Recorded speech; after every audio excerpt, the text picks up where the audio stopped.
ડભોઈ તાલુકામાં આજે પણ જૂની પદ્ધતિથી ડાંગરના પાક ઉતરા બાદ પોતાના ખેતરમાં ગરીબ અને સામાન્ય ખેડૂત પરિવાર દ્વારા જાતે જોડીને ડાંગર કાઢવામાં આવી રહી છે.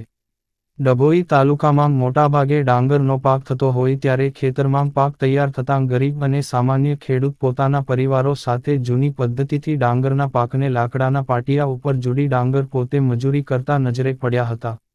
ડભોઈ તાલુકામાં ઉતરેલો ડાંગરનો પાક ખેડૂતો દ્વારા મશીન પદ્ધતિથી કાઢવામાં આવે છે પણ હજુ પણ જૂની પદ્ધતિ છે. કેટલાક ખેડૂતો પોતાના ખેતરમાં લાકડાનું પાટિયું મૂકી અને જોડીને ડાંગર કાઢતા હોય છે જે ડાંગરમાં નુકસાન પણ થતું નથી અને વધુ ડાંગર નીકળે છે અને પૈસાનો પણ બચાવ થાય છે અને આજુબાજુ રહેતા લોકોને પણ મજબૂરી મળતી હોય છે. મશીન પદ્ધતિ જમાનામાં પણ ખેડૂતો દ્વારા દેશી પદ્ધતિથી ડાંગરનો ઉતારો કરે છે. ક્યારે સરકાર દ્વારા આવા ખેડૂતોને ચોમાસા દરમિયાન નુકસાન થયું હોય તેવા ખેડૂતોને સહાય આપવામાં આવે તેવી માંગ ઉઠવા પામી હતી. રિપોર્ટર ફઝલ રજા ખત્રી, જીપીકે ન્યૂઝ.